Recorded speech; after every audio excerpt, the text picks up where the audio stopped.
দুনিয়া ভালো করে বুঝলা, বড় ডাক্তার হতে হলে লেখাপড়া সার্টিফিকেট যথেষ্ট না, অভিজ্ঞ ডাক্তারের কাছে গিয়ে প্র্যাকটিক্যাল ট্রেনিং দিতে হয়। বড় রাজমিস্ত্রি হওয়ার জন্য লেখাপড়া যথেষ্ট না, অভিজ্ঞ রাজমিস্ত্রির পেছনে গিয়ে ট্রেনিং দিতে হয়। বড় একজন ভালো সাংবাদিক হওয়ার জন্য লেখাপড়া সার্টিফিকেট যথেষ্ট না, অভিজ্ঞ একজন সাংবাদিকের স্বর্ণপন্ন হতে হয়। ভালো ইঞ্জিনিয়ার হওয়ার জন্য লেখাপড়া আর সার্টিফিকেট যথেষ্ট না, একজন অভিজ্ঞ ইঞ্জিনিয়ারের পেছনে গিয়ে সময় দিয়ে বড় ইঞ্জিনিয়ার হতে হয়। দুনিয়ার সব বুঝলা রে মানুষ, আখিরাতের লাইনে কেন বুঝলা না? যদি বুঝতা তাহলে তাবলীগের বিরুদ্ধে কথা বলতা না।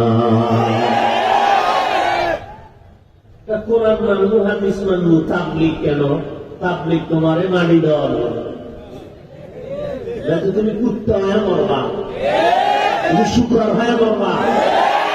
শুকর আর কুত্তা হয়ে যেন না মরো, এই জন্য তাবলীগ, এই জন্য আল্লাহওয়ালা, এই জন্য উলামা। এলো খাস বাংলায় জবাব দিলাম, বিস্তারিত জবাব শুনো যদি দিল চায় বসো। ইয়া আইয়ুহাল্লাযীনা আমানুত্তাকুল্লাহ, এগুলো ওই বাংলা বুঝবে যার মধ্যে আছে তাকওয়া, আল্লাহর ভয়। আল্লাহ তো এই জন্য শুরুতেই বলেন যালিকাল কিতাবু লা রাইবা ফীহি হুদাল লিল মুত্তাকিন। কোরআন এমন একটা কিতাব যার মধ্যে কোনো ভুল নাই, সন্দেহের অবকাশ নাই। আমি কোরআন নাজিল করলাম, এই কোরআন হেদায়াত করবে যাদের মধ্যে তাকওয়া আছে তাদেরকে, যাদের মধ্যে তাকওয়া নাই তাদেরকে কোরআন হেদায়াত করবে না, কোরআনের বয়ান তারা শুনবে না। যাদের মধ্যে তাকওয়া আছে তারা শুনবে, তাদের জন্য কোরআন জান্নাতের পথ দেখাবে। আল্লাহর ভয় যাদের মধ্যে আছে তারা বয়ান শুনবে, তারা কোরআন ধরবে, যাদের মধ্যে নাই তারা শুনবে না। আল্লাহ বলেন আমাকে ভয় কর, আমি পাঠাইছি তোমাকে ইবাদতের জন্য। আর ইবাদত শেখার জন্য পদ্ধতি দুইটা, ব্যক্তি আর কিতাব। ব্যক্তি চার দল, সর্বশেষ যেই দলের নামটা হলো সালিহিন, নেককার বান্দা। দ্বিতীয় পদ্ধতির নাম কিতাবুল্লাহ, আল্লাহর কিতাব, শ্রেষ্ঠ কিতাবের নাম কোরআন। শ্রেষ্ঠ ব্যক্তির নাম হল রাহমাতুল লিল আলামিন, শ্রেষ্ঠ কিতাবের নাম কোরআনুল কারীম। আজ আমাদের সামনে কোরআন আছে, নবী নাই। নবী এই কোরআন হাতে নিয়ে মানুষের দ্বারে দ্বারে দ্বারে দ্বারে তেলাওয়াত করে শুনাইতেন আর বয়ান করতেন। হুয়াল্লাযী বা'আসা ফিল উম্মিয়্যিনা রাসূলাম মিনহুম ইয়াতলু আলাইহিম আয়াতিহি ওয়া ইউযাক্কিহিম ওয়া ইউআল্লিমুহুমুল কিতাবা ওয়াল হিকমা ওয়া ইন কানূ মিন ক্বাবলু লাফী দালালিন মুবিন। আল্লাহ বলেন আমি একজন নবী পাঠাইলাম, হুয়াল্লাযী বা'আসা ফিল উম্মিয়্যিনা রাসূলা, উম্মি নবী পাঠাইলাম। উম্মি কি নবী? জোরে কও উম্মি। উম্মি মানে কি? যার অক্ষর জ্ঞান নাই। এই যুবকেরা, অক্ষর জ্ঞান হীন কথা সরল অর্থ কি? অক্ষর জ্ঞান যার নাই, সরল ভাষায় তার কি কয়? আবার ঘুরাই কইলে নিরক্ষর। কি এটা ব্যাখ্যা কি? সোজা বলতে হবে না কি? আমার রসুল মূর্খ? ওরে জুতা দিয়ে 24 ঘন্টা পিড়ে ফিরব যদি রসুলকে কেউ মূর্খ বলে। আমার রসুল মূর্খ? এর থেকে বেয়াদবি আর কিছু হতে পারে? আমার রসুলকে মূর্খ বলার দুঃসাহস কোনো বেয়াদবেরও নাই। উম্মি মানি যদি কয় অক্ষর জ্ঞানহীন, তার মানে রসুল মূর্খ। এই তর্জমা যদি কোনো বক্তা করে, এই তর্জমা যদি কোনো মোল্লা করে, এর থেকে ধৃষ্টতা রসুলের সামনে আর কিছু হতে পারে না। কেন করে? কেন করে বক্তা হইয়া এই তর্জমা? একমাত্র কারণ পেছনে কোনো মুরব্বী নাই। কি নাই? মুরব্বী নাই। মুরব্বী না মানলে শয়তান অটো তার মুরব্বী হয়ে যায়। শয়তান তার অটো কি হয়ে যায়? মুরব্বী হয়ে যায়। শয়তান 3 প্রকার। কয় প্রকার? এই যাবে অ্যালার্জি আছে ভালো করে মনে রাখবা। শয়তান কয় প্রকার? জিন শয়তান, মানুষ শয়তান, নফস শয়তান। কয় প্রকার? জিন শয়তান, মানুষ শয়তান, নফস শয়তান। জিন শয়তান প্রকাশ্য দুশ্মন, দুর্বল। কেমন দুর্বল? আজান শুনলে পালায়, জিকির শুনলে পালায়। মানুষ শয়তান আজানেও পালায় না, জিকিরেও পালায় না। নফস শয়তানের এত ভিতরেই আছে আমার। মারাত্মক দুইটা, একটা মানুষ আর একটা নফস। এই দুইয়ের মধ্যে আরো মারাত্মক নফস শয়তান। মানুষ তো আমাকে ধরলে না আমাকে ধোকা দিবে, আমাকে পাইলে না ধোকা দিবে, না পাইলে দিবে কি? কিন্তু নফস তো আমার ভেতরে অল টাইম আমাকে ধোকা দিতেছে। এই নফস শয়তানের মোকাবেলার জন্য মুরব্বী লাগবে। একা একা সম্ভব না। যারা বলে আমরা উলিয়া উলিয়া মানি না, আমি বলি তারা কোরআন হাদিস মানে না। তারা কোরআন হাদিস মানে না। কারণ উলিয়া উলিয়ার কথা হাদিসেও আছে, কোরআনেও আছে। কারণ আপনি কোরআনের আরবিও বুঝেন না, বুখারীর আরবিও পড়তে পারেন না, আপনি বুঝবেন কি? আপনি কোরআন শরীফের আরবিও পড়তে পারেন না, বুখারী শরীফ আরবিও পড়তে পারেন না, তা আপনি করবেন কি? কপাল থাপড়াইবেন আর মরবেন, আর কি করবেন? কারণ আপনি আলেমের কাছেও যাবেন না, তো যাবেন করে।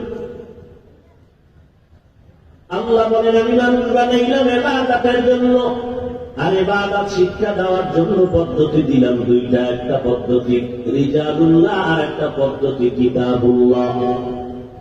এক পদ্ধতির নাম ব্যক্তি, দ্বিতীয় পদ্ধতির নাম কিতাব। ব্যক্তিদের মধ্যে শ্রেষ্ঠ ব্যক্তি রহমাতুল লিল আলামিন, আর কিতাবের মধ্যে হলো কোরআনুল কারীম। আমার নবী নাই, সাহাবায়ে কেরাম নবীর পাইতে, আর নবীর দেখা দেখা, নবীর দেখা দেখা আমল করতেন। নবী কেমনে পানি পান করেন, সাহাবায়ে কেরাম দেখতেন আর আমল করতেন। নবী কেমনে জুতা পরেন, সাহাবায়ে কেরাম দেখে দেখে জুতা পরতেন। নবী কেমনে ঘুমাইতেন, ওইভাবে সাহাবায়ে কেরাম ওই নিয়মে ঘুমাইতেন। নবী কেমনে খানার লোকমা দিতেন, সাহাবায়ে কেরাম দেখে দেখে আমল করতেন। আমরা নবীও পাইলাম না, সাহাবায়ে কেরামও পাইলাম না, আমরা তাবেঈন পাইলাম না, তবে তাবেঈনও পাইলাম না। আমরা এখন কই যাই? কোরআনও বুঝি না, হাদিসও বুঝি না, তাফসীর বুঝি না, কিছুই বুঝি না। আমি মূর্খ। এখন আমি কেমনে নবীর দেখে আমল করব? নবীর তো দেখার কায়দা নাই। নবী বলেন উম্মতের দল, আমার জমিনের মধ্যে আমি মুহাম্মদ যদিও না থাকি, আমি দুইটা জিনিস তোমাদের মাঝে রেখে গেলাম। এই দুইটা জিনিস যদি মজবুত করে আঁকড়াইয়া ধরো, কোনদিন তোমার ঈমান নষ্ট হবে না। ক্বালান নবিয়্যু সাল্লাল্লাহু আলাইহি ওয়া আলিহি ওয়া সাল্লাম, তারাকতু ফীকুম আমরাইন লান তাদিল্লু মা তামাসসাকতুম বিহিমা কিতাবাল্লাহি ওয়া সুন্নাত রাসূলি। দুটো জিনিস ধরে রাখ, কখনো বিপদের মধ্যে পড়বি না রে গোলাম। একটা হলো আল্লাহর কিতাব কোরআন, দুই নম্বরে হলো পয়গম্বরের সুন্নাত। নবী এখানে হাদিস কেন বলেন নাই? নবী সুন্নতের কথা কেন বললেন? বারবার নবী সুন্নতের কথা কেন বললেন? আলাইকুম বিসুন্নতি ওয়া সুন্নাতিল খুলাফাইর রাশিদিন আল মাহদিয়িন। আমি মুহাম্মদের আদর্শ ধরে রাখ, আর আমার সাহাবায়ে কেরাম খুলাফায়ে রাশিদিনের সুন্নতের ধরে রাখ। নবী বারবার কেন সুন্নতের কথা বললেন? আর নবী বলেন আমারে যারা মহব্বত করবে তাদের পরিচয়টা দাও, কারা মুহাম্মদের মহব্বত করে, কারা করে না। ক্বালান নবিয়্যু সাল্লাল্লাহু আলাইহি ওয়া আলিহি ওয়া সাল্লাম, মান আহাব্বা সুন্নতি ফাকাদ আহাব্বানি ওয়া মান আহাব্বানি কানা মাই ফিল জান্নাহ। যারা আমার সুন্নতের মহব্বত করলো সে আমি মুহাম্মদের মহব্বত করলো, আর আমি মুহাম্মদের যারা মহব্বত করবে আমি নবী ওয়াদা করে গেলাম একই জান্নাতে আমি থাকবো। নবীর যারা মানে তার প্রমাণ, যারা নবীর সুন্নাত মানে তারা নবী মানে, যারা সুন্নাত মানে না তারা মুহাম্মদের মানে না। قال النبي صلى الله عليه وآله وسلم كل أمتي يدخلون الجنة إلا من أبى قيل من أبى قال من أطاعني دخل الجنة ومن عصاني فقد أبى। নবী বলেন সব উম্মতেরা জান্নাতে যাবে, আমি মুহাম্মদের যারা মানে না তারা জান্নাতে যাবে না। সাহাবায়ে কেরাম বললেন নবী কারা আপনাকে মানে না? নবী বলেন যারা আমার সুন্নাত মানে তারা আমারে মানিয়ে জান্নাতে যাবে, যারা আমার সুন্নাত মানে না তারা আমাকে না মানার কারণে জান্নাতেও যেতে পারবে না। বারবার সুন্নাত, বারবার সুন্নাত। হাদিস কেন বলেন নাই? হাদিস মানা সারা দুনিয়ার, আমল করা সারা দুনিয়ার মানুষের জন্য ওয়াজিব না, কিছুই না। আবার হাদিস আমল করাটাও সম্ভব, সবার দ্বারা নয়, কিন্তু মানতেই হবে নবীর সুন্নাত। নবীজি নয় বিয়ে করছেন, এটা হাদিস। এটা কি উম্মতেরা 4 বিয়ে করবে, প্রয়োজন হলে ইনসাফ ঠিক রাখতে পারলে এটা সুন্নাত। এর নবীর আশিক, নবী বলছেন আমার সুন্নতের আঁকড়াইয়া ধরো। সুন্নত কেমনে কয়? সুন্নত শিখতে হলে যারা সুন্নতের ধারক বাহক, আমার একদল বন্ধু আছে জমিন, আমি মুহাম্মদের বন্ধু, তোমরা এদের অনুসরণ করো, আমি মুহাম্মদের অনুসরণ হয়ে যাবে। এই বন্ধু দলের নাম কি জানো? আমি নবী নিজেই রেখে গেলাম। আদান নবী সাল্লাল্লাহু আলাইহি ওয়া আলিহি ওয়া সাল্লাম আল উলামা ওয়ারাসাতুল আম্বিয়া, উলামায়ে আহলে হক আমি পয়গম্বরের ওয়ারিস, আমাদের বন্ধু। এরা টাকা পয়সার ভাগীদার না, এরা কোরআন হাদিসের ইলমের তারা ভাগীদার। অতএব উলামায়ে কেরামের মজলিসে বসিয়া তাদের কথা শুনো।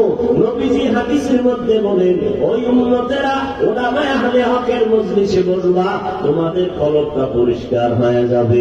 এদের বয়ান শুনবা এবং তাদের থেকে সুন্নতের আমল তুমি করবা। পাগড়ি মাথায় দেওয়া সুন্নত, এটা তুমি জানো, কেমনে দেওয়া লাগবে উলামায়ে কেরামের কাছে গিয়া জেনে নাও। আল্লাহ কোরআনে বলেন ও না জাননেওয়ালারা, জানো না যারা, তোমরা জাননেওয়ালাদের থেকে জেনে নাও। ফাসআলু আহলা যিকরি ইন কুনতুম লা তা'লামুন, যারা জানে তাদের থেকে জেনে নাও। কারা জানে? নবী বলেন একমাত্র উলামায়ে আহলে হক, এদের থেকে তুমি জেনে নাও। তবে সাবধান, সাবধান, সাবধান, উলামা নামের একদল থাকবে তারা বাতিল। ওই বাতিল উলামাদের পেছনে গিয়া ঈমান আমল নষ্ট করিও না, সাবধান। ওলামাদের একদল থাকবে, বিশাল দল থাকবে, এরা ভণ্ড, এরা আলেম, এরা ওলামা। قال النبي صلى الله عليه وآله وسلم ألا সতর্ক উম্মত, ইন্না শাররা শাররি শিরারুল উলামা ওয়া ইন্না খায়রাল খায়রি খিয়ারুল উলামা। সাবধান হে উম্মত, নিশ্চয়ই চূড়ান্ত খারাপ হলো একদল উলামা, আবার একদল ভালো হবে তারা উলামা। আপনাদের অন্তরে প্রশ্ন আসবে উলামায়ে কেরাম মাথার মুকুট, এটা বুঝে নিলাম ভালো, কিন্তু নবী কেন আলেমদের একদলের খারাপ বললেন? তার কারণটা কি? 5 সেকেন্ডে তার জবাব শুনে নাও। এই স্টেজের মধ্যে দাঁড়াইয়া প্যান্ট শার্টটাই লাগাইয়া মাথার মধ্যে কোরআন শরীফ নিয়া 10টা লোক যদি এখানে কসম খাইয়া বলে মা বোনদের মসজিদে নামাও, বাইরে নামাও, এদেরকে চেহারা খুলিয়া বের করে দাও, সমস্ত মানুষ কোরআনের কসম কেউ বিশ্বাস করবে না, বলবে এরা ধান্দাবাজির জন্য এই সমস্ত আবল তাবল কথা বলে, মুসলমানের ইমান ধ্বংস করার জন্য। বলে না মাথায় কোরআন শরীফ কয় মানি না, কসম মানি না, এদের উদ্দেশ্য বড় খারাপ। 10টা মানুষ মাথায় কোরআন নিয়া কসম খাইয়া প্যান্ট শার্টটাই লাগাইয়া বলার পরেও উম্মতেরা অন্তর থেকে বিশ্বাস করে না। লাগবে না 10 জন, লাগবে না প্যান্ট শার্টটাই বলা, লাগবে না কোরআন মাথায় নেওয়া, লাগবে না কসম খাওয়া। একজন আমার মতো মোল্লা যদি স্টেজে বসে একটা আবল তাবল কথা বলিয়েই ফেলে, সাধারণ মানুষ বিশ্বাস করে নিবে, কারণ যেহেতু হুজুরে বলছে অবিশ্বাস করা যায় না। এই জন্য মাঝে মাঝে বলি, কেমনে বললে মানুষ বুঝবে? আওয়ামী লীগ যারা করে এরা ইসলামের ব্যানার লাগাইয়া উন্নতের ধোঁকা দেয় না। বিএনপি যারা করে এরা ইসলামের ব্যানার লাগাইয়া উন্নতের ধোঁকা দেয় না। অতএব এদের নিয়ে টেনশন কম, টেনশন বেশি তাদেরকে নিয়ে যারা ইসলামের ব্যানার লাগাইয়া ইসলাম ইসলাম জিকির করে আর তলে দিয়া ইসলামের গোড়া কাটে, এদেরকে নিয়ে আমাদের টেনশন বেশি। বলে কেমনে হাফিজ ভাই? একজন আলেম বা উলামা বক্তা হইয়া ময়দানে বসিয়া মানুষের সামনে কয়, নবীরাও ভুল করেছেন, আল্লাহ ভুল করাইছেন। নাউজুবিল্লাহ। না সব ওই বাতিলের দালাল হয়ে গেছেন। যুবকেরা আল্লাহকে সাক্ষী রেখে বলো, নবীরা ভুল করেছেন, এই কথায় তুমি একমত? আল্লাহকে সাক্ষী রেখে বল। তাহলে যেই বক্তায় বলে নবীরাও ভুল করেছেন, এই বক্তা হল নবীর হাদিস মতে উলামায়ে আহলে বাতিল। এরা ইসলামের ব্যানারওয়ালা ভঙ্গ, ইসলামের ব্যানারওয়ালা। এক বক্তা একা একা নামাজ লাগবে না, আর এক বক্তায় কয় জুমার দিন জুমার আগে সুন্নাত লাগবে না, আর এক বক্তায় কয় বেশি নফল ইবাদত লাগবে না। অথচ আল্লাহর নবীর মতো দামি কেউ নাই, যে নবীর কোনো গুনাহ নাই, ওই নবী কেন সারা রাত নফল ইবাদত করলেন? জবাব দাও বক্তা। সাহাবায়ে কেরামের মতো দামি কোন মুফতি মুফাসসির এই জমিনে নাই, কিয়ামতের আগে কোনদিন আসবেও না। আবার এই সাহাবায়ে কেরামের ভেতরে 10 জন সাহাবা জান্নাতের সুসংবাদ পেয়েছেন। এর মধ্যে 1 নম্বরে কার নাম? বলে বলো। দ্বিতীয় হযরত ওমর, তৃতীয় হযরত ওসমান, চতুর্থ হযরত আলী। 10 জন সাহাবা দুনিয়াতে জান্নাতের টিকিট পাইলেন। আবু বকর, ওমর, ওসমান, আলী সহ 10 জন রাদিয়াল্লাহু আনহুম আজমাইন। আপনারা বিবেক দিয়ে জবাব দেন, এই সাহাবায়ে কেরামরা 5 ওয়াক্ত নামাজের পরে ইশরাক, আওয়াবিন, চাষ আর তাহাজ্জুদের নামাজ পড়ছেননি? বক্তাকে জিজ্ঞাসা করো, রে বক্তা, তুমি সাহাবাদের থেকে বড় মুফাসসির? কয় না। বড় মুফতি? কয় না। বড় বক্তা? কয় না। বড় তাকওয়াওয়ালা নাকি? বলে না। বড় ইলমওয়ালা? কয় না। তো সাহাবায়ে কেরাম সারা রাত কেন ইবাদত করলেন? তুমি কেন নিষেধ করো? আমাদের বুঝতে বাকি নাই তুমি বিধর্মীদের দালাল। তাহলে রসুলের কথার মতো বাতিল আলেম আছে না নাই? আমার আব্বার কথা না রসুলের কথা? রসুলের কথা মানবা, রসুলের আশেক মানবা না, রসুলের দুশমন।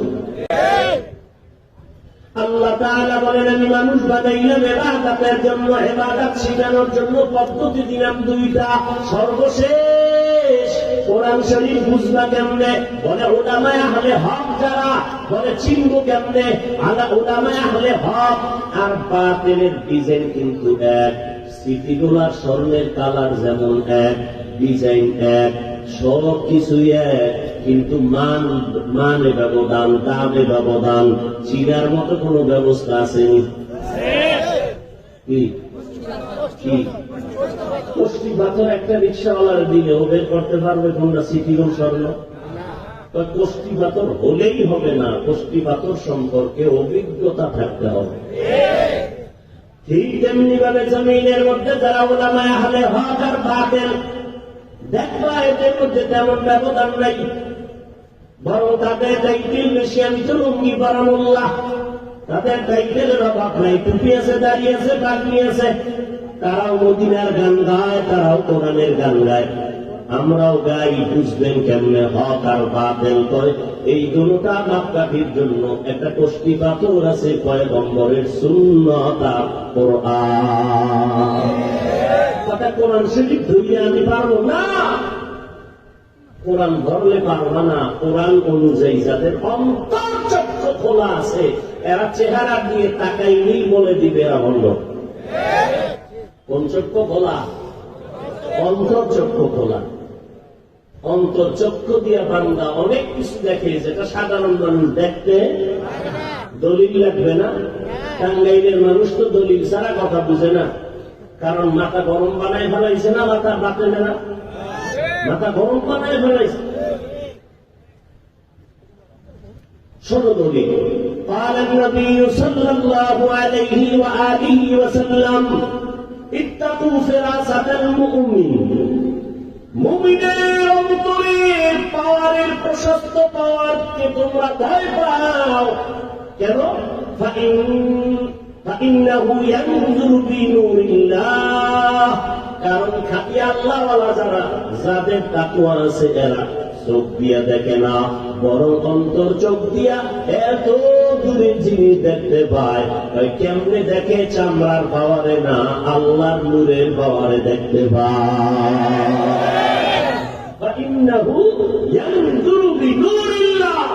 আল্লাহর নূরের দ্বারা তারা দেখে। ওমর ফারুক রাদিয়াল্লাহু তাআলা আনহু জুমার দিন জুমার খুতবা দিতেছেন, মেম্বরে দাঁড়াইয়া মদিনাতুল মুনাওয়ারায় হঠাৎ খুতবার মাঝে একটা শব্দ বললেন, ইয়া সারিয়া আল জাবাল, ইয়া সারিয়া আল জাবাল, ইয়া সারিয়া আল জাবাল। এর সারিয়া সাবধান, সামনে পাহাড়, পাহাড়ের ওপাশে দুশমন। শত শত মাইল দূরে সারিয়ার দল, অথচ শত শত মাইল দূরের থেকে হযরত ওমর দেইকা তারে সতর্ক করলেন, এই সারিয়া, পাহাড়ের ওই পাশে দুশমন, সতর্ক, শত শত মাইল দূর। সারিয়া কয়, ওমরের আওয়াজটা স্পষ্ট আমি নিজের কানে শত শত মাইল দূরে বয়া শুনছি। এর নাম ইত্তাকু ফিরাসাতাল মুমিন।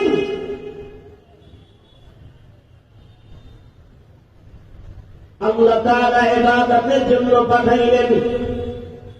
এবার বলে ইবাদত শিখার জন্য পদ্ধতি এক ব্যক্তি, দ্বিতীয় পদ্ধতি কিতাব কোরআন। এবার আপনারা কি কোরআন শরীফ বুঝেন না, আরবি পড়তে পারেন না, এখন শিখার জন্য যারা জানে তাদের কাছে যাওয়া লাগবে। একজনে আমি একা একা শিখবো, লাইব্রেরিতে কোরআনের বাংলা বই আছে, বাংলা বই আই না, আপনি 29টা অক্ষর শিখলেন, আলিফ বা তা সা জিম হাইয়া পর্যন্ত, বুঝে শুনে জবাব দেন। কেউ যদি বাংলা বইরা 29টা অক্ষর শিখে কারো কাছে না যাইয়া কিয়ামত পর্যন্ত যদি শিখে কোনদিন শুদ্ধভাবে পারবে? পারবে? 29টা অক্ষর শিখতে হলে ছোট হোক বড় হোক কোনো না কোনো ওস্তাদের কাছে যেতে।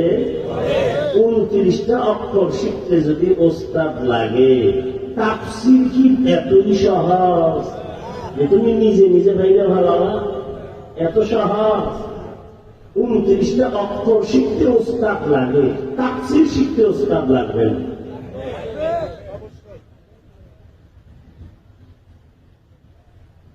আল্লাহ হেদায়েত দান করেন। ফিতনায় ভরে গেছে ঘর বাড়ি দুয়ার বাজার ঘাট সব জায়গায় ফিতনা ফিতনা ফিতনা। শুধু ধর্ম নিয়ে, ইসলামটারে নিয়ে টানাটানি রাবারের মতো টেনে এক এক দিকে নিয়ে যাচ্ছে, আর বলে আমারটাই ইসলাম, বাকিটা সব বাতিল, আমারটাই হক, সবারটাই হক, তো বাতিল হোক। আহা, কোথায় যাবে মানুষ? তাবলীগে যাওয়া যাবে না, সব সর্বনাশ, ওখানে গেলে সর্বনাশ। কই যাবো? পীরের কাছে না যাওয়া যাবে না, চরমনাই যাওয়া যাবে না, হাজারি যাওয়া যাবে না, দেওবন্দি যাওয়া যাবে না, কওমিওয়ালার কাছে নয়, তাবলীগে নয়, যাবো কই? ওদিকে যাওয়া যাবে না। তো আমি বলি ঠিক আছে, 1 মিনিটের জন্য টাঙ্গাইলের মানুষের সামনে মেনে নিলাম, জীবনে তাবলীগে যাব না, কসম আল্লাহর, মেনে নিলাম 1 মিনিট।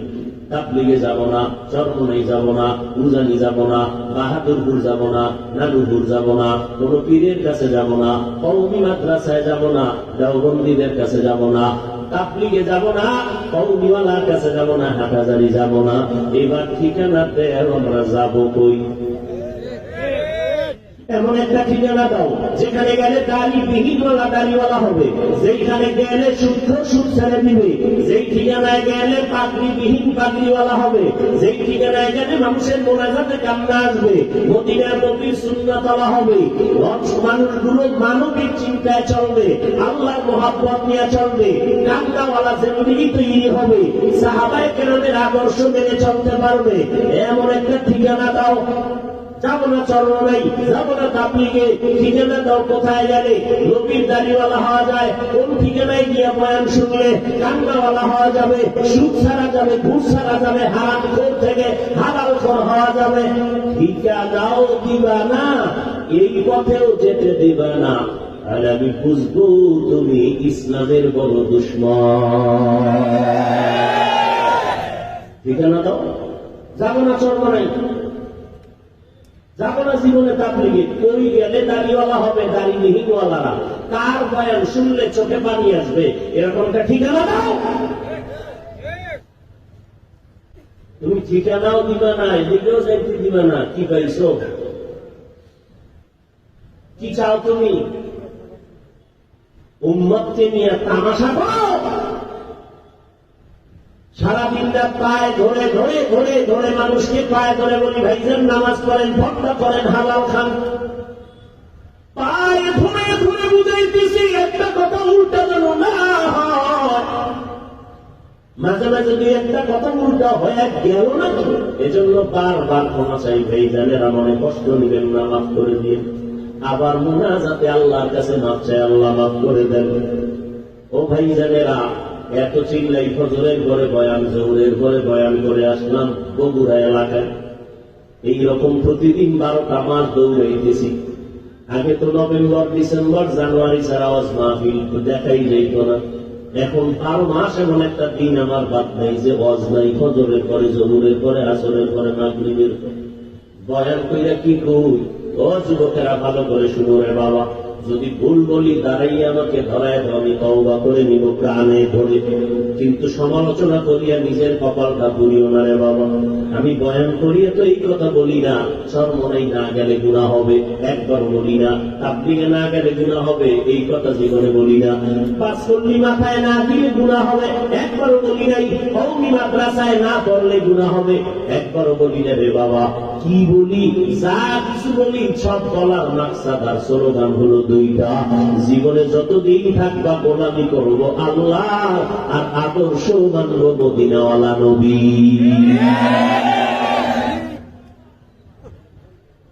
গোলামি করবো আল্লাহ, আদর্শ মানব মদিনাওয়ালা পয়গম্বরের। আর কারো আদর্শ মানা যাবে না, কোন পীরের আদর্শ মানি না, কোন নেতার আদর্শ মানি না, আদর্শ মানি মদিনা। গোলামি করবো আল্লাহর, আদর্শ মানব মদিনাওয়ালা নবী।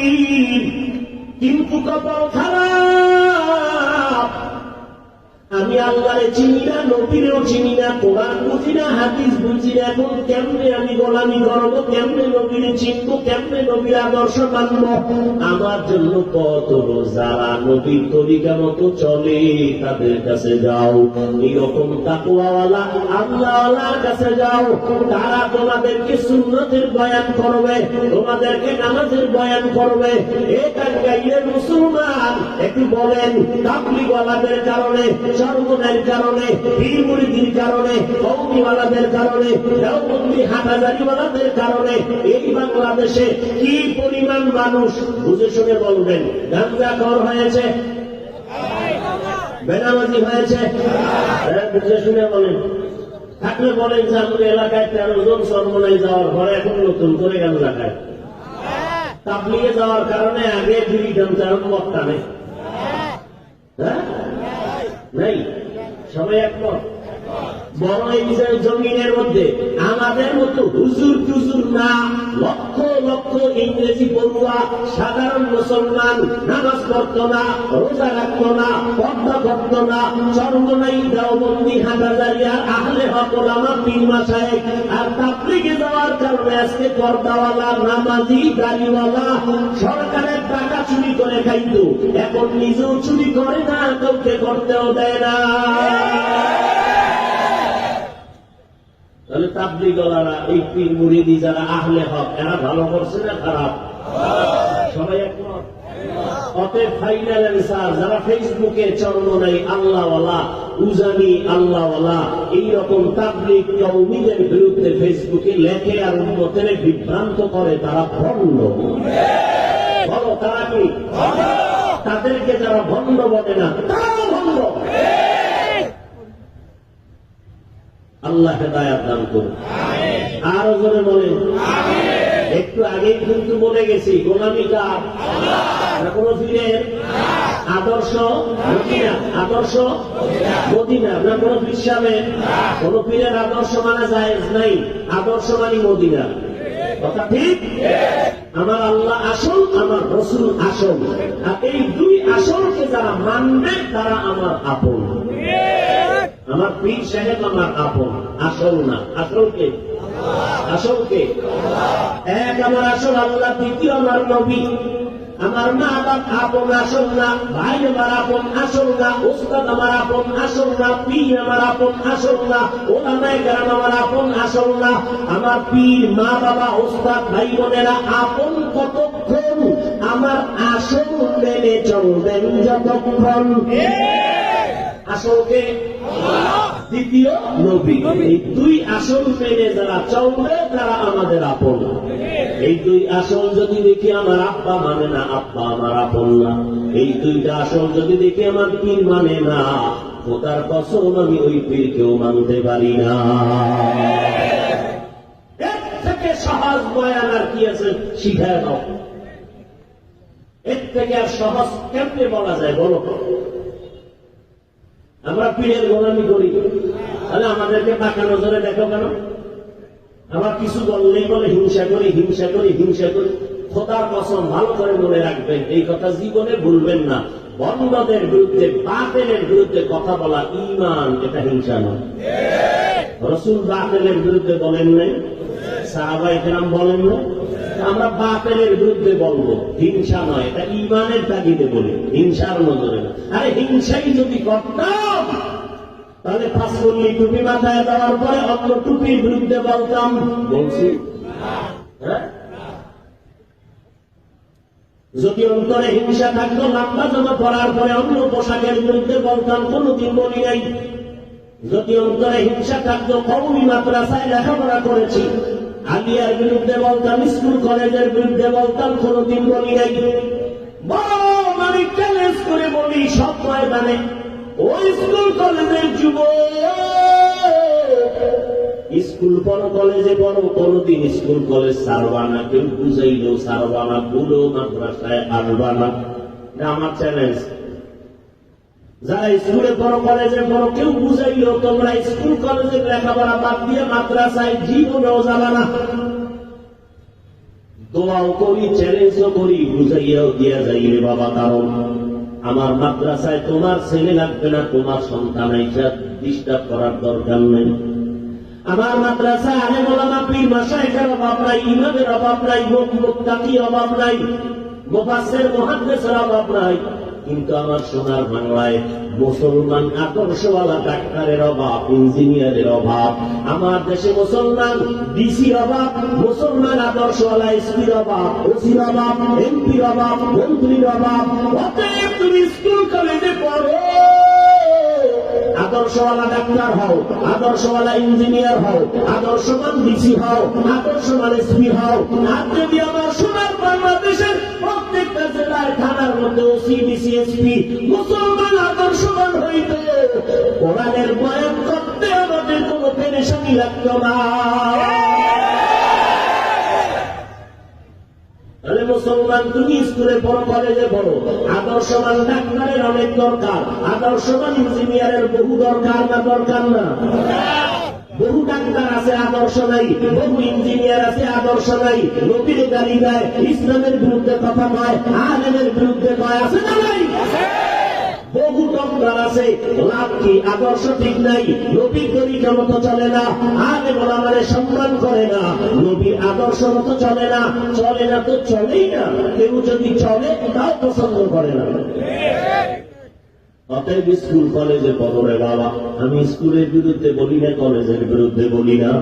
নবীর আশিক আল্লাহওয়ালাদের সোহবতে থাকো, উলামায়ে আহলে হকের পরামর্শ নিয়ে নিজের কলবের ইসলাহ করো, অন্তরকে ধোলাই করো। বলে কতক্ষণ? অন্তর ধোলাই হবে না যতক্ষণ। অন্তর ধোলাই করার জন্য বান্দা তুমি উলামায়ে আহলে হকের সংস্পর্শে যাও। আমি মাঝে মাঝে বলি, আমরা মুরব্বী আল্লাহওয়ালারে মাইয়া চলতে গিয়াও লাইনে থাকতে পারি না। মাঝে মাঝে প্রকায় হইয়া যায়, আর জানো কোনো মুরব্বী নাই, কোনো উপায় কি? কথা বুঝেন?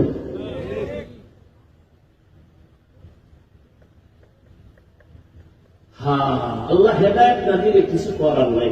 আবু জাহিল্লা 13 বছর নবীরে দেখলো, বয়ান শুনলো, কালেমা হাতের মুষ্টিতে পাথর নিয়ে কয়, মোহাম্মদ যদি বলতে পারো হাতের মুষ্টির মধ্যে কি আছে, এক্ষুনি মোহাম্মদ তোমারে নবী মানব। নবীটা আমি জানি না। জানো না কেন? তাকে গাইবের মালিক না। গাইবের মালিক কে? গাইবের মালিক আল্লাহ। আমি মোহাম্মদ জানি না তোমার হাতের মুষ্টিতে কি আছে। এবার নবী কয়, এই হাতের মুষ্টিতে আমার চাচা আবু জাহালের হাতের মুষ্টিতে যা আসো, তোরা একটু আওয়াজ দে তো। পাথরগুলো কালেমা পড়া শুরু করলো। সুবহানাল্লাহ। ওই গজবের মোবাইল নিয়ে ব্যস্ত, কপাল পুরাটা পড়া, ওই বাড়িতেও ভরা, এনে নইয়াও ভরা। পাখার কপালে সিঁদুর লাগে না তো। ওয়াজ শুনতে আসছে, এখানে এইসব মোবাইল নিয়ে ব্যস্ত, যে ঠিক মতো বয়ানটা শুনবে, দিন নরম করবে, একটু চোখে বানিয়ে নিবে, খবর নাই। মোবাইল নিয়ে তাকায় আছে, ছবিটা উঠলো নি, রেকর্ড হইল নি। আর ওই জিবেরা তাকায় নিছে, এই মোবাইলটা নিলে আমার চলবে নি, দেরি কর, মোনাজাতের পরে চাই যাইবে। লজ্জা শরম না থাকলে হাজার বয়ানও কাজ হবে।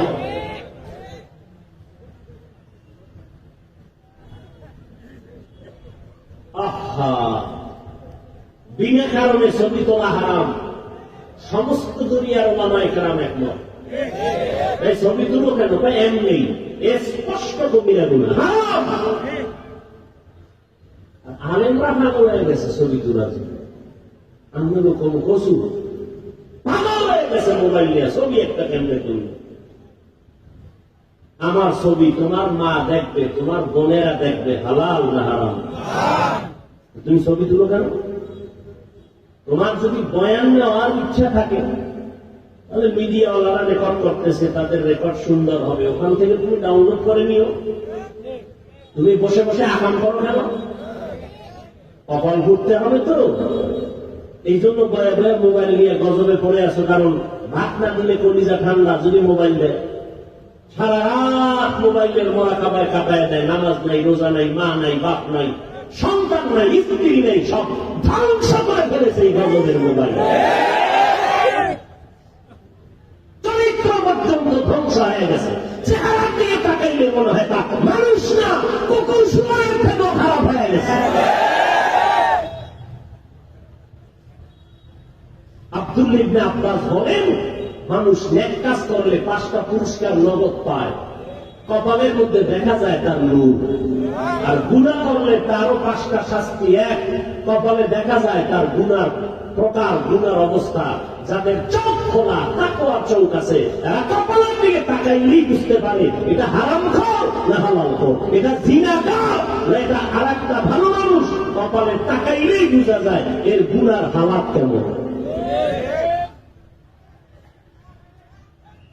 আল্লাহ হেদায়েত দান করুন, আমিন।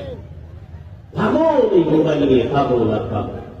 আর কিছু মানুষ রূপী হায়ওয়ান, এরা বসে আছে যে মোবাইলকে আপনি হাতের থেকে চুরি করে নিন, লজের হ্যান্ডেল এসে মোবাইল চুরি করতে আছে না নাই? ওই মোনাজাতের ভয়ে একদল মানুষ আসবে, একটু মুসাফা করবে, সাক্ষাৎ করবে হুজুরের সাথে। সাক্ষাৎ করতে কোনায় একজনে কান্দে, হ্যাঁ কান্দে, কি উপায় নাই, কি নেই নাই, পকেটে হাত দিয়ে দেয় খালি, মানি ব্যাগও নাই, মোবাইলও নেই। রেকর্ড করলি প্রায় আমও গেছে, সালাও গেছে, পুরা সময় নেই বৃথা। আল্লাহ হেদায়েত দান করুন। আরো জোরে বলে, ইয়া আইয়ুহাল্লাযীনা আমানুত্তাকুল্লাহ। কাকে ভয় করবেন? আল্লাহকে। হারকে দারাত খাউফে হকদার দিল মাদাম জন্নাতুল মাওয়া বেহদ ওরা মাকাম জুজবাহত জি জে মখাজ ইনসুজা ফজলে উ আমসতে দর জুমলা জাহান। আল্লাহ তাআলা বলেন আমাকে ভয় করো। আর সত্যবাদী যারা, সত্যবাদী কারা কয়? যারা সত্য কথা কয় তারা। আরে অনেক হিন্দুতেও তো সত্য কথা বলে, এই জন্য কি সে সত্যবাদী না? এই জমিনে সত্যবাদী একমাত্র প্রথম প্রধান সত্যবাদী আমার পয়গম্বর। কেমন সত্যবাদী? আমার নবী, যিনি 63 বছর জীবনে ভুলেও একটা মিথ্যা কথা বলেন নাই। এই যুবকেরা, একজন নেতার নাম কত জীবনে মিশা পায় নাই? বলেন হুজুরে, মিথ্যা কইয়া ভিতরে ঢুকছি মাত্র। মিথ্যা কথার ফাউন্ডার হল গজবের মোবাইল। ঘরে ঘরে অপায়নি ঘরে নাই, আসেনি? কত মিশা কথা মোবাইলে শিখায়, অথচ আমার মায়ার নবী জীবনে একটা মিথ্যা কথা বলেন নাই। বেঈমানেরা পর্যন্ত আমার নবীর সততার কারণে উপাধি দিয়েছিল কি? ওই নবী চিনলানার যুবক, কেমন মায়ার নবী আমার, যেই নবী রাস্তা দিয়ে হাঁটতেছেন, মেঘের খন্ড ছায়া দেয়, সূর্যের গরম যেন নবীর কষ্ট না দিতে পারে। কেমন মায়ার নবী পাইছরে নবীর আসে, মায়ার নবীর ঘাম থেকে মেশকের ঘাম। আম্মা জানা এসে বলেন, আমরা নবীর ঘাম বোতলে করে রাখতাম, আর বড় বড় অনুষ্ঠানে আমরা আতর হিসাবে ব্যবহার করতাম। নবী যেখানে কদমটা রাখতেন, দীর্ঘদিন পর্যন্ত এই জায়গা থেকে মেশকের ঘাম পাওয়া যাইত। আমার নবীর শরীরের মধ্যে মশা মাছি কখনো পড়ত না, হারাম ছিল। আমার নবী রাস্তা দিয়ে যখন হাঁটতেন, দুপাশের গাছ নুইয়া নুইয়া নবীর সালাম জানায়, এরে নবীর আসে। আজকে নবীর চিন্তা না রে বাবা, অথচ বিধর্মীর ঘরে জন্ম নিয়া আজ আমার নবীর আদর্শ দিকে কত বিধর্মী কালেমা পড়ে মুসলমান হয়ে গেল। ভারতের শিব শক্তি স্বরূপজি অক্সফোর্ড বিশ্ববিদ্যালয় থেকে ডক্টরেট ডিগ্রি নিল। টাকার অভাব নাই, কিন্তু মদিনাওয়ালার আদর্শে পাগল হইয়া মুসলমান হয়ে গেল। এর নবীর উম্মতের দল, ওই পাকিস্তানের সন্তান মাইকেল জ্যাকসন, দেখছো একটা গান গাইলে $1 কোটি ছিল তার একটা গানে হাদিয়া। বাঁচতে পারে নাই, ওয়াদা করেছিল 150 বছরের আগে মরব না। এই ওয়াদা কইরা অল টাইম 20 থেকে উপরে ডাক্তার তারে পাহারা দিত, অল টাইম খানা চেক করে খাইত শতবার।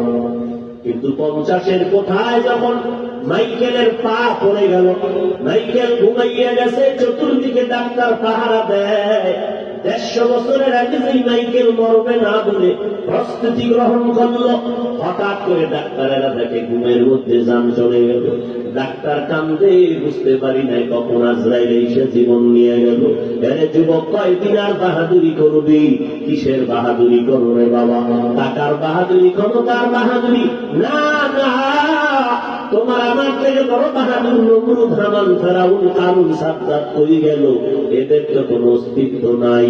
আজকে তুমি কিসের বাহাদুরি করো? শিক্ষার বাহাদুরি করো রে বাবা। আমি স্কুল কলেজের ছাত্রদের মাঝে মাঝে বলি, এরে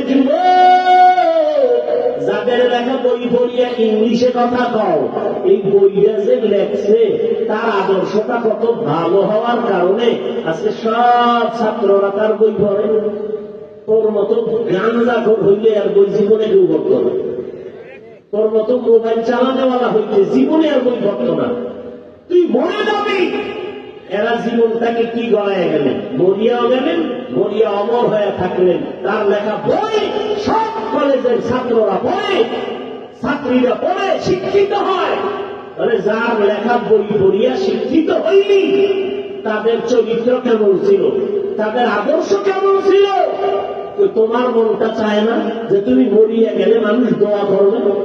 তোমার কি এমন একটা ব্যবহার কোন মুরব্বী পাইছে? তোমার মা বাবা পেয়েছে? মা বাবারে সালাম দাও না। তোমাদের উত্তরবঙ্গ এটা কোন জেলা? একটু পাশে। এরে আল্লাহর বান্দা, এই উত্তরবঙ্গের জেলার সন্তান সন্ধ্যাবেলা ঘরের মধ্যে ঢুকে বাবারে কয় 10,000 টাকা দাও। কেন বলে, কেন নাই দাও? বাবায় জানে টাকা নিয়ে এখন জুয়ার আড্ডায় চলে যাবে, মন মান করবে। বাবায় কয় দিব না। সন্তান উঠাইয়া বাবারে মাইক শুরু করলো। বাবাকে এক পর্যায়ে মারতে মারতে রক্ত পড়া শুরু হয়ে গেল জমিনে। দুঃখিনী মা সন্তানের পা দাঁড়াইয়া কাঁদে, কয় বাবা তুই আর মারবি না, সহ্য করা যায় না। মাকে একটা লাথি মেরে সন্তান মোটর সাইকেল নিয়ে বের হয়ে গেল। মা দরজায় তালা দিছে, সন্তানের জন্য জীবনে দরজা খুলব না। এই সন্তান আর চাই না। মা আল্লাহর কাছে কান্না করে, ও মালিক, আজকে রাতের মধ্যে তুমি পারলে সন্তানের হেদায়াত দেও, না হয় ধ্বংস করে দাও। এই সন্তান আমার দরকার নেই রে মালিক। রাত গভীর হয়ে যাচ্ছে, সন্তানটা মোটর সাইকেল চালাইয়া রাস্তা দিয়ে যাইতেছে। হঠাৎ করে দেখে রাস্তার পাশে একজন আল্লাহওয়ালা মা বাবার মহব্বতের বয়ান করে। যুবক বেড়ে করে হুন্ডাটা থামাইয়া বয়ান কানে লাগাইছে। লাগাইয়া দেখে এত মজা লাগতেছে, এবার হুন্ডা তালা মাইয়া ময়দানের পেছনে বসে গেল। আল্লাহর কি বয়ান করলেন, মা বাবা এত দামি সম্পদ। আমার নবী একদিন দেখে মাঠের মধ্যে বিকেল বেলা সন্তানেরা খেলতেছে। মায়ার নবী দেখতেছে সন্ধ্যা ঘুমিয়ে গেল। সন্তানের ছেলেদের বাবারা এসে সন্তান নিয়ে ঘরে গেল। মা নবী, আমার মায়ার নবী ডানে তাকায় বামে তাকায়, বাবারে তালাশ করে, বাবারে দেখে না। আমি না দৌড়াইয়া গিয়ে কয়, দেখছুনি আমার সন্তান মোহাম্মদের? কয় দেখি নাই, তবে একটা বাচ্চা দেখলাম। বাবারে তালাশ করে আর চোখের পানি ছেড়ে কান্না করে। মা আমেনা দৌড়াইয়া মায়ার নবীর কোলের মধ্যে জড়াইয়া বলে, চল বাবা। নবী কয়, মা বলো আমার বাবায় কই? অন্য সন্তানেরা বাবার কোলে উঠে, আমি তো দেখলাম না। মা আমেনা কান্না করে কয়, সন্তান তোমার বাবা তুমি দুনিয়াতে আসার আগে বিদায় হয়ে গেছে। নবী আমার কান্না করে, মা চলো বাবার কবর কই? বাবার কবরের কিনারায় গিয়ে সালাম জানাবো। দাদা আব্দুল মুত্তালিবের অনুমতি নিয়া বাবার কবর দেখতে নবী আমার রওয়ানা। মা সাথে আর মেহমান দাসী সহ রওয়ানা। কবরের কিনারায় গিয়ে আমেনা কয়, ওই গাছের নিচে তোর বাবার কবর। মায়ার নবী লাফ দিয়ে কবরের কিনারায় গিয়া চোখের পানি ছেড়ে হৌ হৌ করে কান্না করে। আল্লাহ কয়, জিবরাইল যাও আমার নবীর ফিরাইয়া দেও, আমি কান্না সহ্য করতে পারি না। মা আমেনা সহ নবী সহ এবার আবার মক্কায় রওনা। কিছু দূর যাওয়া মাত্র মা আমেনা কয়, আমাকে বিছানায় দেও, আমার পেট ব্যথা শুরু হয়ে গেল। মা আমেনা চিৎকার দিয়ে কান্না করে আর বলে, আমার বোধহয় শেষ বিদায়ের আওয়াজ। মায়ার নবীর ডেকে বলে, মুহাম্মদ আর বুঝি মাকে সুস্থভাবে দেখতে পারবা না, মন ভরে দেখে নাও, মনের মতো মা বলে ডেকে নাও, আর দেখতে পারবা না। এবার নবী কান্না করে, হে মালিক, বাবারে দেখতে গিয়া মা হারাইয়া আমি এত অসহায়। দাদা আব্দুল মুত্তালিব অপেক্ষা করে, আমার নাতি এখনো কেন আসে না? হঠাৎ করে নজর করে দেখে মানুষ পাঠাইলাম 3 জন, দেখা যায় কোন 2 জন। কিনারায় গিয়া দাদার গলা জড়ায় কাঁদে আর কয়, দাদা বাবারে দেখতে গিয়া মহারাজ বড় অসহায় হয়ে গেল। এর নবীরা আসে উম্মতের দল। ওই মা বাবা কত সম্পদ, যার মা নাই তার কাছে জিজ্ঞেস করো, মা বড় কত সম্পদ, বাবা কত বড় সম্পদ। এমন একটা রাত নাই যে মা বাবা টেলিফোনে খবর নেয় না, কেমন আছো বাবা, কখন খানা খেয়েছে।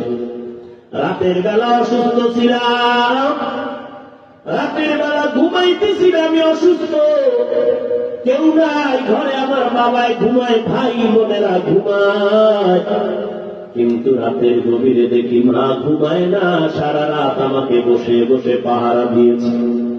ও সন্তানেরা, ওই মা তোমার আমার জন্য কত বড় সম্পদ। আজকে চেয়ারে বসে বয়ান করতেছি, নিজের কোনো এলেম নাই, আমল নাই, মা বাবার চোখের পানি আর দোয়ার ফসল। ও সন্তান, আজকে পরীক্ষায় তুমি ভালো নাম্বার পাইবা, তাও মা বাবার দোয়া ছাড়া সম্ভব না। মা বাবার চোখের পানি আর দোয়ার কারণে আজ তুমি টাকার মালিক, বাড়ি গাড়ির মালিক।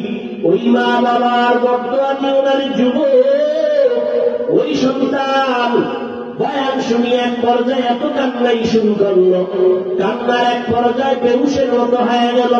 মোনাজাতের পরে যুবকটা দৌড়াইয়া আল্লাহ ওলির কাছে গিয়া পা জড়ায় বলে, হুজুর আমারে তওবা করায় দেন, আমি আর জীবনে কোনো অন্যায় করব না। আজ আমি মায়ের সাথে বাবার সাথে চূড়ান্ত বেয়াদবি করেছি, আজ আমার এই অপরাধ বুঝি ক্ষমার যোগ্য হবে না। আল্লাহর ওলি তওবা করাইয়া দিলেন। যুবক এবার ওয়াদা করে রওয়ানা, বাড়ি গিয়া বাবা পা জড়ায়া ধরে তওবা করবে, মা কাছে গিয়া তওবা করবে। যুবক সন্তান বাড়ি দরজায় রাতের গভীর, মা দরজা খুলবে না, তোর মতো সন্তান আমি চাই না রে বাবা। যতবার দরজা ধাক্কা দেয় দরজা খুলে না, মা দরজা খুলে দাও, বাবার কাছে যাব। মায়ের অন্তরে ভয়, না জানি আবার কোন দুর্ঘটনা ঘটে ফেলায় সন্তান। সন্তান কান্না করে, মা তুমি মাফ করে দাও, আমি বোধহয় বাঁচবো না, তবে আজ যে অন্যায় করেছি মাপ চাওয়ার মতো একটু রাস্তা করে দাও। আমার মতো অন্যায়কারী জমিনে কেউ নাই মা, আজকে আমি ক্ষমা চাইতে আসছি, আজ আমি তওবা করার নিয়তে আসছি, তুমি রাস্তাটা খুলে দাও। এর যুবকেরা এই ময়দানে যারা আছো, অনেকের মা নাই, বাবাও নাই। এই মহামারী করোনায় কত সন্তান মা হারা, বাবা হারা, অসহায়, কত মা বাবা সন্তান হারা অসহায় হয়ে গেল। ও যুবকেরা, কয়েকদিন আর দুনিয়ার বাহাদুরি করো না, উলামায়ে আহলে হকের পরামর্শ নিয়ে এখনো তওবা করে আমল করা শুরু করে দাও। আজকে তুমি বাহাদুরি করো, টাকার মালিক, বাড়ি গাড়ির মালিক, ক্ষমতার মালিক রে বাবা। আমি আলেম, আমি বক্তা, আমি মুফাসসির, আমি মুহাদ্দিস, আমি প্রিন্সিপাল, আমি মুফতি সাহেব, কিন্তু মাথা নত করে একটা মিনিট চোখ দুইটা বন্ধ করে একটু খেয়াল করে দেখো, যেদিন গরমের দাগ আসিয়া যাবে, আজরাইল জানটা নিয়ে যাবে, ওই দিন তোমার আমার জন্য 3টা সাদা কাপড়, সবার বেলায় 3টা কাফনের প্যাকেট বানাইয়া ঢুকাইয়া দিবে তোমারে আমারে। কে বক্তা, কে শ্রোতা, কে ধনী, কে গরিব, ওই কাফনে ঢোকার পরে আর কোন চিহ্নই থাকবে না। আমাকেও যেমন 3টা সাদা কাফন, তোমাকেও তেমন 3টা সাদা কাফন দেওয়া হবে। কে টাকাওয়ালা, কে গরিব, কোন ভেদাভেদ নাই, সবার কাফনের কালার সমান। একই নিয়মে জানাজা পড়াইয়া, একই নিয়মে কবরের মধ্যে রাখিয়া মাটি দিয়া সবাই চলে যাবে।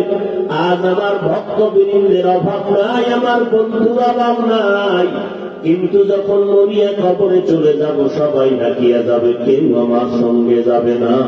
ওই কবরে রাখার পরে মদিনার নবী বলেন 3টা প্রশ্ন সবাইকে করা হবে। আমাকেও যেমন 3টা প্রশ্ন, আপনাদেরও একই প্রশ্ন করা হবে। রবের পরিচয় দাও, ধর্মের পরিচয় দাও, রাহমাতুল্লিল আলামিনের পরিচয় দাও। মদিনার নবী বলেন দুনিয়াতে যারা রবের গোলামি করে যাবে তারা কবরে গিয়া বলবে রব্বি আল্লাহ। দুনিয়াতে যারা ইসলাম মেনে যাবে তারা বলবে দীনি আল ইসলাম, আমার ধর্ম ইসলাম।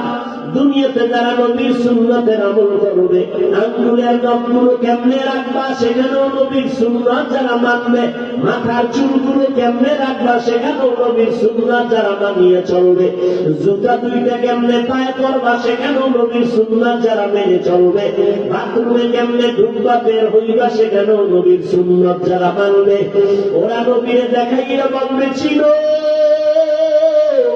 সুন্নতের আশিক। নবীকে দেখা মাত্র চিনে ফেলবে আর বলবে ইনি আমার মায়ার সেই নবী। যেই নবীকে দেখতে পারি না, ওলামায়ে কেরামের বয়ান শুনিয়া নবীর আদর্শের টুপি পরলাম, দাড়িটা লম্বা করলাম, আমার আল্লাহ ডাক দিয়া বলবে ফেরেশতা আমার বান্দারে আর কষ্ট না দিয়া এখনই বেহেশতের বিছানাটা দাও, 3.5 হাত কবর বালাখানা বানাও, জান্নাতের সাথে রাস্তা খুলে দাও। আমার বান্দা দুনিয়াতে কষ্ট করেছে, আরামে ঘুমাতে পারে না, আমার বান্দাকে রাস্তা খুলে দাও, আমার বান্দা এখন আরামে ঘুমায় যাবে। যুবকেরা আল্লাহর কোরআন মিথ্যা মনে করিও না রে বাবা, ওলামায়ে কেরামের মিথ্যা মনে করিও না, লক্ষ লক্ষ নবীদের মিথ্যা মনে করি না রে ভাই, লক্ষ লক্ষ সাহাবায়ে কেরামদের মিথ্যা মনে করিও না রে যুবক। ও পর্দার আড়ালের আম্মাজানেরা, ও বৃদ্ধ বাবাজিরা, কয়দিন আর দুনিয়ার রং তামাশা। ও পর্দার আড়ালের মা, আপনারা আলেমের মা, হাফেজ কোরআনের মা, সাহাবায়ে কেরামের মা, আম্বিয়ায়ে কেরামদের মা, এরে আম্মা জান, দুনিয়াটা কিছুই না। আজকে কত আনন্দের মেলা জমাইলেন ঘরের মধ্যে, সন্তান অভাব নাই, টাকা পয়সা বাড়ি গাড়ির অভাব নাই। যেদিন আপনার মরণ আসবে সাদা কাপড়ের প্যাকেট বানাইয়া যখন কবরে নিবে, আপনার সন্তানেরা আম্মু আম্মু বলে চিল্লাইয়া কাঁদবে, আপনার জবানে কোনো আওয়াজ হবে না। সবাই আপনার সব কিছু রেখে কবরের মধ্যে রেখে সবাই আরামে ঘরে গিয়ে ঘুমাবে। ও পর্দার আড়ালের মা, আপনারা তো খাদিজা রাদিয়াল্লাহু আনহার মতো নারী, ফাতেমা রাদিয়াল্লাহু আনহার মতো নারী, অথচ নবীর কন্যা ফাতেমা কত বড় দামি নারীদের সরদারিনী জান্নাতের মধ্যে হবে, অথচ ফাতেমা রাদিয়াল্লাহু আনহার দেহ মোবারক দুনিয়ায় কেউ দেখতে পারে নাই। ও পর্দার আড়ালের মা, মনটা কি চায় না একজন আলেমের মা হইয়া কবরে যাবে? আদর্শবান সন্তানের মা হয়ে কবরে যাবে। যদি আপনার সন্তানটাকে আদর্শওয়ালা বানাইতে চান, আপনার মাকে আদর্শওয়ালা হতে হবে। আপনার ব্যবহার, আপনার চলাফেরা, আপনার আমল আখলাক সুন্দর করা লাগবে। স্বামীর মাল হেফাজত করবেন, স্বামীর খেদমত করবেন, ভালো ব্যবহার করবেন, নামাজ পড়বেন, আল্লাহ দরবারে দোয়া করবেন, সন্তান আদর্শওয়ালা হবে, আপনি কবরে গিয়েও শান্তি পাবেন। ও যুবকেরা, কয়দিন আর যৌবনের বাহাদুরি করবা, একটু নজর করে দেখছো যুবকের মরণের খবর এমন কোন দিন নাই যে লাশের খবর নাই। পানির নিচে যুবকের লাশের আওয়াজ, গাড়ির নিচে অ্যাক্সিডেন্টের খবর, লাশটা কার? হয় যুবকের লাশ। ওই যুবক, এই বয়সে কত বন্ধু বান্ধবের হারাইলাম। ওই অন্ধকার কবরে যাইয়া তিনটা প্রশ্নের জবাব যদি দিতে না পারো, মদিনার নবী বলেন যারা রবের গোলামি করবে না, ইসলাম মানবে না, সুন্নতের আমল করবে না, এদের যখন কবরে নিবে তওবা ছাড়া গুনাহগার হইয়া কবরে যাবে। ওই কবরে তিনটা প্রশ্ন যখন করা হবে, রবের পরিচয় দাও, ধর্মের পরিচয় দাও, রাহমাতুল লিল আলামিনের পরিচয় দাও, গুনাহগারেরা কোনো জবাব দিতে পারবে না। নবীজি বলেন সাথে সাথে আমার আল্লাহ রাগান্বিত হইয়া কবরের ফেরেশতাকে বলবে, ফেরেশতা দেরি না করিয়া এখন কবরে জাহান্নামের বিছানাটা দাও। আমার এই নাফরমান বান্দাকে দুনিয়াতে কম দয়া করি নাই, আমি আল্লাহর দেওয়া পানি ফ্রি ভাবে দিয়া দিলাম, আমার দেওয়া সূর্যের আলো বান্দার জন্য ফ্রি করে দিলাম, আমার দেওয়া চাঁদের আলো ফ্রি বানায় দিলাম, আমার দেওয়া পানি বাতাস আমি ফ্রি করে দিলাম, ও বান্দার জন্য আমার জমিনের ফসল ফ্রি করে দিলাম, গাছের ফল খাইলো, নদীর মাছ খাইলো, এত বড় নিমক হারাম একবারও আলহামদুলিল্লাহ বলে নাই। ওলামায়ে কেরাম পায় ধরে ধরে নামাজের দাওয়াত দিত, একবেলার নামাজেও মসজিদে যায় নাই। এখন আর দেরি করিও না, জাহান্নামের সাথে রাস্তা খুলে দাও। একটা না দুইটা না, কবরের মধ্যে 70 থেকে 99টা সাপ এসে ভরে যাবে। আল্লাহ পাক রব্বুল আলামিনের অর্ডার হবে, ও কবরের মাটি, এই গুনাহগার নাফরমানের দুই পার্শ্ব থেকে জোরে জোরে চাপ দাও। এত জোরে কবরের মাটি দুই পার্শ্ব থেকে চাপ দিবে, পাথরের হাত চুরমার হয়ে যাবে। ও আল্লাহর বান্দারা, জমিন থেকে 9,30,00,000 মাইল উপরে সূর্য, রাতের বেলা সূর্য নাই, এরপর এত গরম লাগে, ঘাম। কিয়ামতের ময়দানে সূর্য মাথার উপরে যখন নেমে আসবে, কেমন করে সহ্য করবা? ওই কবরে জাহান্নামের আগুনের গরম কেমন করে সহ্য করে নিবা? যদি না পারো বাবা, এখনই তওবা করে নাও।